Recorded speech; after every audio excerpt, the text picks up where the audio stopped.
Ya, jumpa lagi dengan viewer trader planner. Kali ini kita akan ke forex.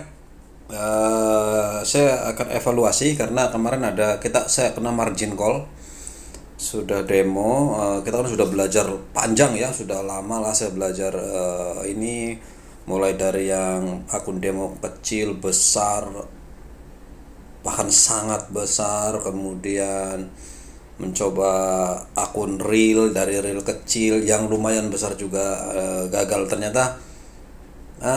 Masih belum bisa menguasai guys. Jadi forex ini memang apa sih namanya ya, kita merasa sudah bisa tapi ternyata disiplin itu adalah hal yang paling penting. Oke, ini karena saya margin call baru kemarin, saya akan coba evaluasi dulu ya. Sebenarnya kegagalan saya di mana lagi? Apakah ini kegagalan yang terulang atau memang ada hal yang apa sih namanya, hal baru. Kalau dari kemarin awal-awal kan ada hal-hal baru, misalkan kita fluktuasi hariannya berapa, kemudian cut lossnya di berapa dan lain-lain lah. Itu udah banyak hal yang saya coba pelajari dari akun demo tersebut, bahkan termasuk akun real. Nah, saya udah punya dua akun sebetulnya. Ada satu akun yang ini demo dengan nilai yang kecil, yang saya anggap kemungkinan kemampuan saya someday sebesar itu. Kan saya ingin tahu bahwa walaupun ini demo, saya mungkin suatu saat saya akan masukkan dana sebesar kira-kira demo itu seperti apa, tapi ternyata masih kena margin call. Dan satu lagi ada akun real yang nilainya memang kecil lah gitu ya, walaupun sekarang ini sedang nyangkut gitu ya. Makanya saya akan mencoba ini kan kepada kalian juga, itu pelajaran buat saya dan mudah-mudahan ada juga bisa buat pengalaman sharing buat kalian juga lah seperti ini. Oke, saya akan coba evaluasi langsung. Saya dia di MetaTrader yang saat ini sedang nyangkut adalah yang ini real ya, ini akun real. Saya sedang nyangkut di 77 US dollar guys. Equity tinggal 56 dolar, gubret betul. Ini adalah kesalahan yang saya sendiri sebetulnya sulit lah. Oke, sebenarnya dari pelajaran-pelajaran yang saya dapat selama ini, baik trade secara langsung ataupun saya belajar dari teman-teman yang mereka sudah berbelasan tahun di forex, kan saya terus menyerap ilmu mereka, bagaimana caranya mempelajari dan mendalaminya dengan betul-betul dalam. Dan saya mencoba membuat video ini sesuai dengan daya tangkap yang saya dapat, yang mudah-mudahan di kemudian hari nanti teman-teman bisa dijadikan acuan bahwa apa yang saya alami ini juga ini adalah pengalaman lah, seperti itu ya. Oke, ya ini sebetulnya akun demo, yang ini akun demo yang terkena margin call guys. Nah, saya memang ada depo di sini pada 4 bulan 10 kemarin. Saya masukkan 1000 dolar demo karena mungkin tadinya kalau ngeliat video saya yang lalu-lalu itu kan ada besar-besar, ada 5.000, 10.000, 20.000, bahkan saya nyoba pernah 5 juta dolar guys dengan seperti itu, dan loss semuanya guys. Nah, loss ini kan sebuah pertanyaan. Ini akun demo yang itu loss loh, loss hilang gitu. Seandainya bukan demo udah hilang, udah bangkrut saya gitu. Nah, ini akun demo pun bangkrut. Saya makanya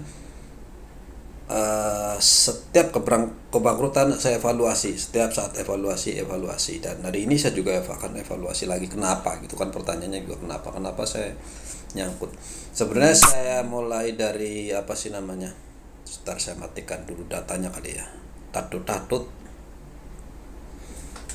Oke, saya udah silent mode supaya nggak klik ya namanya ini kan gini. Nah, ini sekarang dari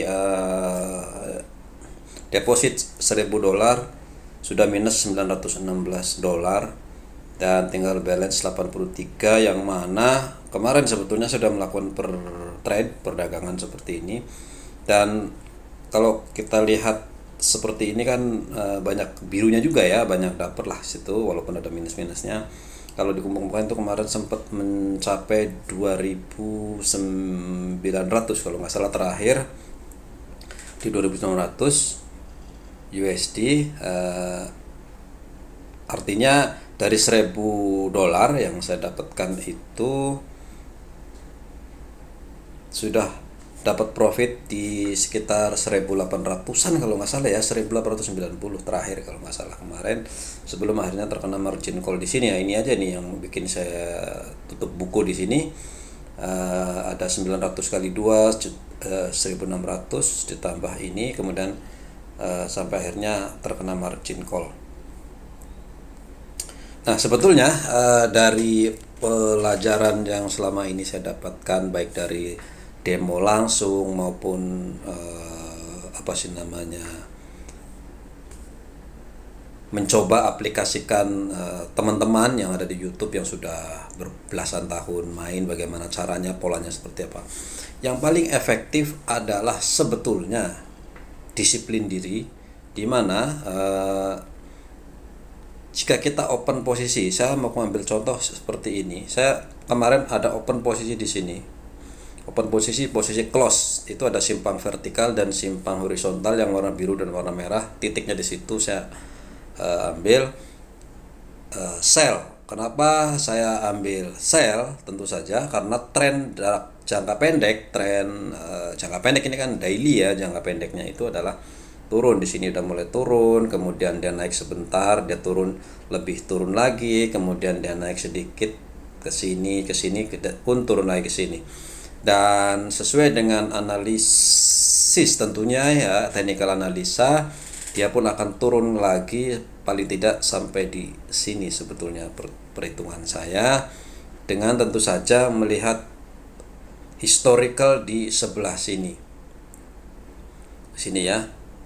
Secara garis besarnya dia belum menyentuh titik ini.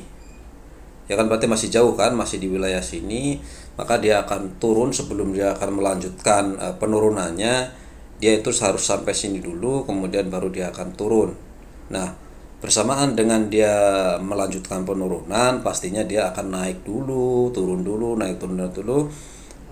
Di sini sebetulnya kalau kita lihat terus histori ke belakang itu, karena panjang, itu dia bukan breakout ya, belum breakout. Di sana di bulan-bulan sebelumnya. Oke, kalau kita lihat di sini di weekly mungkin.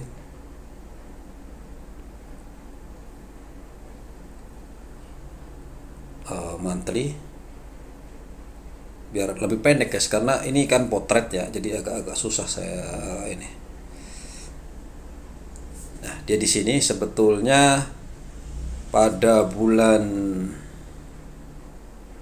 kita posisi sekarang adalah di sini ya, di sini posisi sekarang ini, posisi di sini. Sebetulnya dari bulan ini mulai 2006 dia kan sedang turun. Lama guys, jadi 2006 loh ini, 2006. Dari 2006 euro itu mengalami penurunan terus-menerus. Dulu pernah naik ya sebelum 2006, 2001 sampai 2006 naik. Kemudian euro ini kalah terhadap USD dan pada akhirnya turun. USD terus membabat euro hingga hari ini. Sudah berapa tahun mata uang Eropa itu kan kalah gitu ya, sampai pada akhirnya menyentuh pada titik ini hari ini. Dan dia terus turun-turun. Biasanya kalau melihat historical sebuah trading, dia akan naik kemudian turun kembali ke bottom line-nya. Misalkan dia bottom line-nya ada di sini pada 2001, dia naik di sini pada 2006 dan dia akan turun lagi di sini. Walaupun entah kapan tahu, nggak tahu tahun kapan ya, mungkin setahun 2 tahun ke depan dia akan turun mencapai bottom line, dan disitulah dia akan konsolidasi dulu. Apakah dia akan melanjutkan penurunannya atau dia akan naik kembali, seperti itu. Karena memang seperti itu tuh ya, trade kita nggak bisa, ini tergantung pasar yang menentukan. Itu kan pasar, kita nggak bisa hanya analisis itu dari mana. Kita cuma bisa menganalisa bahwa historical kita akan naik, kemudian akan turun sampai bottomnya lagi. Di situ konsolidasi, apakah dia akan turun ke bawah atau dia akan mantul kembali, kan sebetulnya. Ini sama juga, dia naik kemudian dia turun dan melanjutkan penurunannya.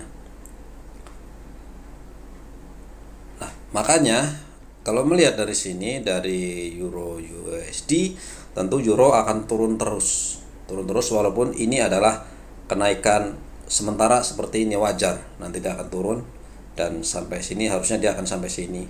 Untuk melanjutkan ke bawah dia harus menyentuh titik ini kan. Karena dia belum mencapai bottom di tahun 2001 tadi.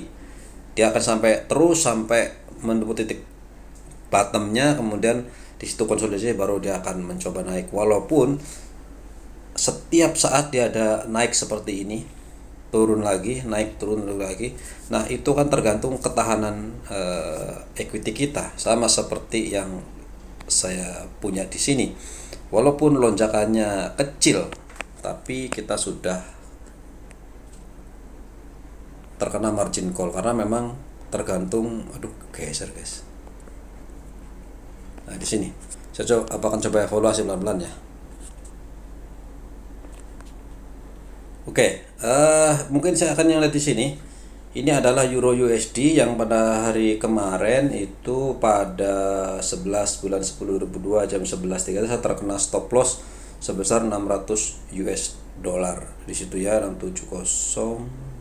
Sudah di sini saya terkena minus. Nah, sebenarnya minus itu kenapa dan bagaimana? Padahal saya profit itu kan sebesar ini, paling sebesar ini. Ada pernah 600 juga profit, tetapi pada saat kita loss juga tinggi sekali. Ini sebenarnya kecil-kecil kan. Kenapa saya ambilnya kecil kalau lossnya besar? Nah, sebetulnya saya mendapatkan ilmu juga yang secara konsistensi dari teman-teman gitu, bahwa kita harus bisa 1:2. Kalau minim 1:1, artinya kalau kita beli di level ini, kemudian taking profitnya satu langkah 100 pip misalkan, melangkah setinggi ini, katakanlah rugi pun kita harus paling maksimal itu 1:1, 100 untung 100 rugi, itu harus cut otomatis. Paling bagus adalah profit 2 kali, misalkan 100, nah stop lossnya 50. Jadi kita harus pastikan bahwa misalkan kita beli, kerugian kita adalah 100 dolar, kita harus pasang profitnya di 200 dolar. Kita harus konsisten situ, mau rugi mau tidak, konsisten, disiplin, jangan berubah, jangan udah dapat segini kemudian kita cut tuh, jangan. Seperti itu sih ilmu yang saya dapat dari ada teman YouTube teman lain itu yang terdah lama gitu. Sebetulnya saya udah beberapa kali dan berhasil ya seperti ini kan. Kita dapat sini, minusnya juga kecil gitu ya. Seperti ini sebetulnya sudah mulai belajar seperti itu sih. Cuman ternyata tidak semudah itu ya kita untuk melakukan disiplin, padahal itu disiplin dulu yang sangat penting. Sampai titik ini kemarin saya udah mendapatkan 1.800 dolar. Kalau jadi modal 15 juta saya udah bisa mendapatkan 25 juta. Sebetulnya seperti itu. Tapi kenapa kita tetap saja melanggar disiplin itu sendiri gitu ya. Jadi kalau kita lihat di sini seperti tadi, trennya udah turun, tentu saya turun, makanya saya beli open posisi di posisi sell di sini. Sell di sini di titik persimpangan ini saya udah tandain. Nah, kemudian dia dengan harapkan dia begitu sampai titik ini, karena dia ada 2 candle merah dan putih berjalan begini, atau itu adalah sebuah ganjalan yang mana untuk naik, untuk menembus 2 candle ini, karena satu adalah naik, kemudian dia turun, kemudian dia akan naik lagi, dia akan terhenti di sini dulu, menembus itu, bisa dia bablas, bisa dia turun. Seperti itu ya. Termasuk ini itu kan ganjalan rintangan dan rintangan itu ada banyak rintangan. Nah, rintangan terdekatnya adalah maksudnya rintangan terdekatnya, jalur terdekat perjalanan kan yang ini. Jadi pas saya open sell di sini dengan di sini pasti akan terganjal, maka saya TP di sini seharusnya sedikit lebih tinggi dari sini, misalkan di sini sebetulnya. Nah, awal sebetulnya saya akan TP di sini. Saya ngeliat TP di sini kan. Saya udah melakukan taking profit di sini di titik yang biru ini dengan harapan jika dia turun dia akan nanti akan turun. Sebetulnya sih sudah betul ya, begitu mencapai titik level yang di sini, yang di sini nih, yang mana yang ini, yang ini ya, saya nggak bisa perbesar sih. Yang hitam itu sudah naik sampai ke sini, sudah betul. Sebelahnya itu, ini sudah mencapai titik ini dan sebenarnya turun karena itu kan udah ada merah, apa namanya, hitam ya. Turun terus ternyata sampai sini, pindah candle, dia naik ke sini. Karena naik dan menembus ini, karena ternyata dia nggak kuat turun, TP saya geser ke sini kemarin. Saya geser ke sini dengan harapan dia keganjal oleh ini. Ternyata masih kebabat oleh ini. Saya belum terkena stop loss ya di sini. Ada ujung sudah menyentuh, dia turun kembali. Sudah berhasil, aman sebetulnya di sini sampai turun ke bawah sini. Tetapi sebetulnya masih jauh dari taking profit sini ya, masih jauh taking profit. Dia turun, ternyata dia naik lagi dan ngebabat. Akhirnya saya pantau terus, ternyata dia sampai ke sini ngebabat. Akhirnya saya pindahkan ini dari pertama saya taruh di sini, saya pindahkan ke sini. Terus saya mengikuti pergerakan dengan harapan nanti selesai sampai di situ, akhirnya saya naikin kembali dan sebetulnya masih keangkat juga di sini. Ini sebetulnya salah, harusnya memang saya di sini. Ada salah. Kalau sudah mau seperti ini seharusnya gitu. Memang saya di sini seharusnya. Seperti itu. Kemarin saya hanya lihat ini karena saya pikir ini saya udah mengalahkan segitu, ternyata dia sampai sini. Kalau sampai di sini stop lossnya mungkin dia akan sampai sini dan kemudian terjun kembali ke bawah gitu ya. Nah, di situ sebetulnya oke, sebetulnya ya, tinggal pindahkan ke sini. Kalau saya pindahkan sih sebetulnya bisa ke sini, kemarin masih sempat.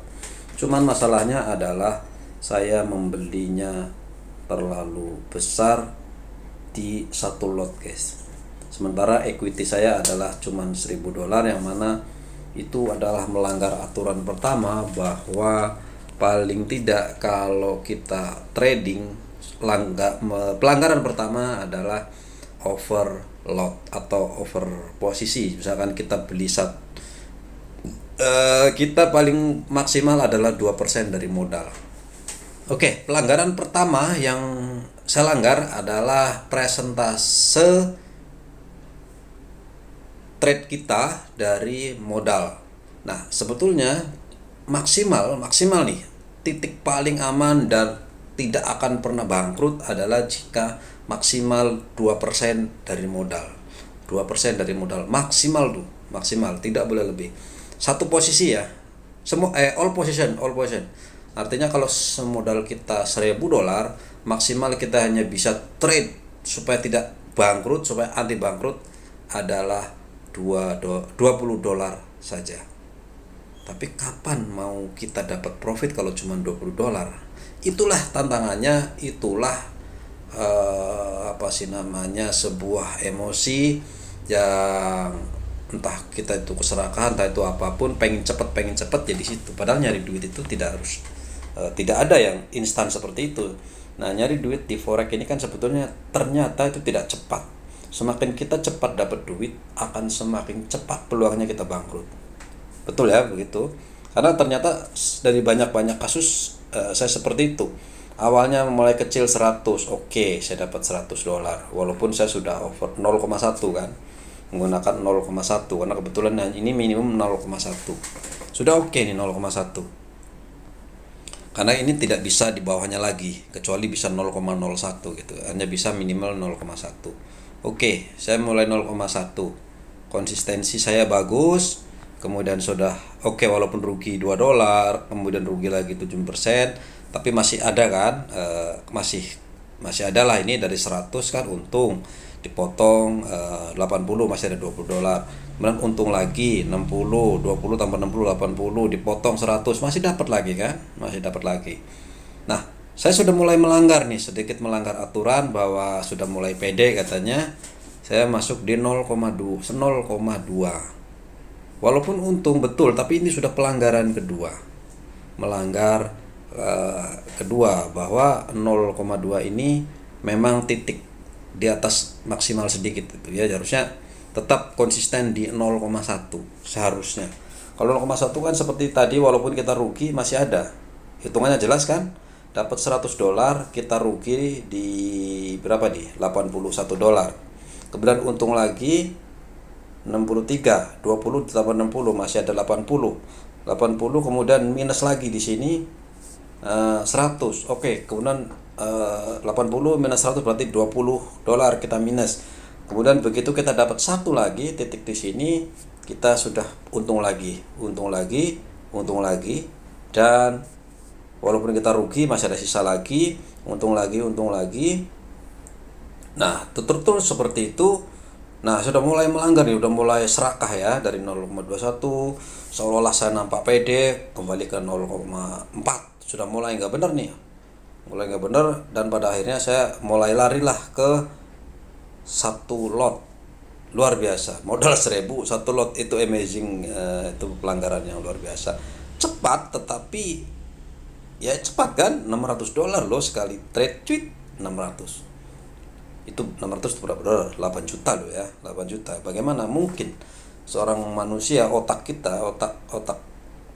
psikologi kita adalah sangat wajar sekali gitu ya. Karena kita pernah dapat segini, ya kita main hajar dan jebret begitu. Udah, terus ke sini. Kemudian akhirnya kita nyangkut di sini di $600 karena satu lot.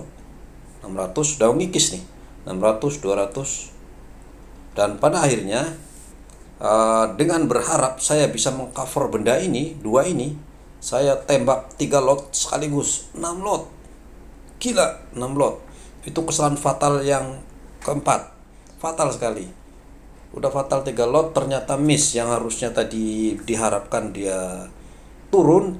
Ya kan, karena babat ke atas dengan lot yang sangat tinggi, pada akhirnya terus terkena margin call, dan akhirnya uang dari 2.800 habis, tinggal $83. Mungkin disisain berapa persen sini, saya juga tahu hitung-hitungannya lah ya, tapi di situ karena saya nggak detail melakukan kalkulasi, yang pasti dari 2.800 terakhir kalau nggak salah, kemudian dia dihabiskan karena terpotong oleh ini dan terkena margin call. Jadi itu guys ya, itu adalah kesalahan fatal mulai dari overload. Harusnya kalau kita selisih tetap di sini konsisten 0,1 saja. Full flat, not more. Pokoknya blek 0,1. Karena ada beberapa broker kadang kita memang tidak bisa di bawah itu. Ada sih satu broker yang bisa di bawah 0,1, 0,001, 0,05, itu bisa lebih kecil lagi, lebih aman lagi dengan ada uang yang kecil. Yang segini saja sudah oke. All position, kita tidak boleh double position. Jadi klik beli sekali 0,1, pasang TP, pasang stop loss, itu wajib, tidak boleh dirubah, biarkan.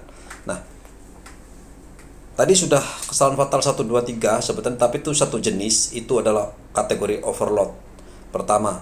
Yang kedua adalah pemasangan stop loss adalah wajib, minimal 1:1.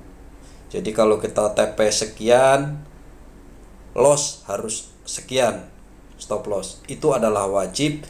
Disiplin profit atau loss, disiplin 1:1 minimum. Jadi tetap harus ada stop loss. Paling bagusnya adalah 1:2 atau lebih. Tapi 1:2 terkadang kita akan sering terkena loss, terkena stop loss kalau kita technical analisis kita masih minim. Oke, itu adalah kesalahan yang kedua. Dan pertama adalah overload, melanggar aturan overload, kelebihan overtrade juga, karena beberapa kali saya double, lotnya tambah, kemudian trade-nya nambah double. Itu adalah kesalahan kedua. Pertama. Yang kedua adalah melanggar adanya stop loss. Karena stop loss terlalu jauh. Jadi karena kita sudah rugi, kita merasa oh nanti kemungkinan di atasnya lagi kita naikkan, oh mungkin di atas lagi kita naikkan, nah, akhirnya kita terkena margin call. Padahal seharusnya kita hanya boleh 1/2. Tadi 1/2. Kalau profit 1 berarti kita setengahnya loss. Oke, itu sudah saya langgar. Yang ketiga tentu analisis. Tapi technical analysis ini adalah titik ketiga sebetulnya, bukan yang pertama. Kita tidak akan pernah, jadi menurut data atau pengalaman mereka yang sudah bertahun-tahun itu, technical analysis adalah yang ketiga sebetulnya. Aturan pertama tidak boleh overload, kedua adalah money management. Money management itu adalah mengamankan equity kita. Kalaupun kita rugi $500, yang kita pikirkan itu bukan ruginya, tapi dana tabungan kita, saldo kita itu, equity kita tidak boleh berkurang lagi dari $500 misalkan. Tapi karena otak kita membayangkan bahwa $500 adalah 8 juta loss, maka kita akan mencoba mempertahankan yang sudah loss itu. Padahal lebih baik 5 juta loss dan masih ada di belakangnya equity yang kita pertahankan, kemudian nanti kita bisa akan mengcover di trade berikutnya. Itu adalah ilmu yang saya serap sebetulnya, tetapi disiplin, karena itu melibatkan psikologi kita, diri kita, disiplin kita dan lain-lain. Disitulah kita masih dianggap belum bisa, yaitu manajemen. Artinya stop loss dan taking profit dan stop loss itu harus 1/1, bahwa kalau kita TP sekian dari sini ke sini sepanjang ini, maka TP stop loss maksimal di sini. Walaupun sudah mendekati, kita tidak boleh seperti saya yang tadinya sudah di sini, kemudian tarik ke atas dan ditarik ke sini, pada akhirnya margin call. Seperti itu sebenarnya ya. Jadi bukan margin call, stop loss, karena stop loss tapi lebih besar. Jadi dalam trading pertama adalah keserakahan. Keserakahan itu artinya kita tidak boleh over. Uang kita 1.000, kenapa saya hanya boleh $20? Kan kecil. Nah, itu namanya serakah. Jadi tidak ada ceritanya kita buka toko, sebuah warung, kemudian dengan modal 100 juta. Kan profit itu kan nggak boleh banyak-banyak gitu ya. Jarang sekali 100 juta satu toko, kita punya equity, kita punya stok senilai 100 juta, kemudian kita pingin menjual seharga 500 juta misalnya, atau 50 juta. Kan itu nggak mungkin, mustahil, tidak ada ceritanya. Kalaupun kita buka toko modalnya 100 juta, sewajar-wajarnya adalah kita dapat 1 juta sehari, 2 juta, itu pun kotor ya, bukan net gitu ya. Itu adalah hal yang masih wajar. Katakanlah modal 1 juta karena jualan suatu apa, kita bisa mendapatkan satu hari 5 juta, itu masih adalah hal-hal yang masih dianggap wajar. Sama dalam trading juga, modal 1.000, kalau kita mau mendapatkan $500, itu kan sudah sesuatu yang bukan mustahil, memang bisa terjadi, kenyataannya bisa terjadi di sini. Pada kenyataannya saya bisa mendapatkan $600 dari modal 1.000. Mustahil dapat. Tetapi bisa juga terjadi bahwa kegagalan itu bisa terjadi. Modal 1.000 hangus semua juga bisa terjadi kan.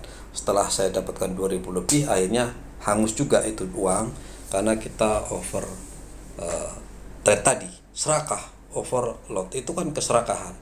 Yang kedua tadi adalah money management ya, sekali lagi yang kedua money management, bahwa pada akhirnya kita harus pasang take profit sekian, loss sekian.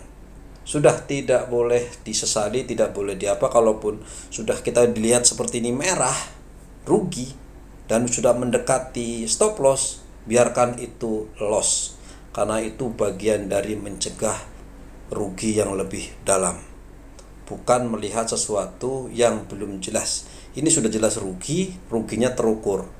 Rugi $50, rugi $100, itu rugi yang terukur. Daripada kita geser ke atas, tambah rugi, geser lagi tambah rugi, hanya berharap sesuatu yang tidak terjadi, belum terjadi. Nah, seperti itu keunggulan ketiga. Yang ketiga adalah tentu saja technical analysis harus lebih ditingkatkan lagi. Walaupun technical analysis itu tidak akurat 100%, tetapi minimal tepat gitu ya. Minimal arahnya benar. Kita analisisnya benar. Jadi saya sendiri sudah sedikit confident sebetulnya sih, oke lah, karena perhitungan saya kan tetap sama, bahwa kalau kita tidak boleh melawan tren, betul, kemudian dia naik dan dia akan turun, kemudian dan lain sebagainya, itu adalah technical analysis. Setidaknya tidak harus akurat 100%, tetapi setidaknya tidak salah dalam menganalisa. Itu saja sih ya, mungkin di situ. Nah, itu ada 3 hal yang memang harus dikuasai, dan saya yang belum menguasai saat ini kemungkinan besar, walaupun secara technical analysis bisa benar, bisa salah, tidak akurat 100%, tetapi paling tidak kita kemungkinan salahnya bisa diantisipasi sedikit mungkin. Kesalahannya seperti itu, kesalahan dalam technical analysis. Yang harus saya tangani adalah keserakahan dan juga money management. Artinya kesalahan saya murni money management di sini. Jelas money management dan keserakahan. Awalnya saya serakah dari 0,1 ke 0,2, lari ke 0,3, kemudian lari ke 0,4 dan lari ke 1 lot sampai ke 3 lot. Itu adalah balas dendam. Itu adalah serakah dan juga emosi dan kemarahan. Kita sudah sedikit pengen banyak, gagal banyak, kita emosional dan pengen menghajar dia dengan lot yang sebesar itu, pada akhirnya kita bangkrut. Itu sesuatu yang tidak boleh berarti terjadi lagi. Oke. Ini adalah uang demo, dan saya akan mencoba demo 1000 lagi, dan saya akan mencoba dari awal lagi di 0,1.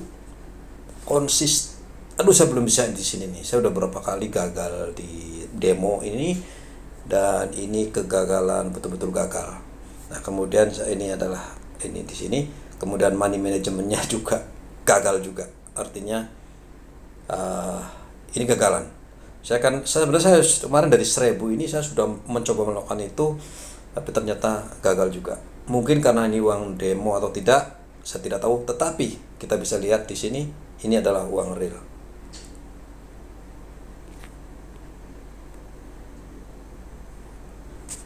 Ini uang real yang sedang nyangkut secara emosional, walaupun nilainya masih kecil.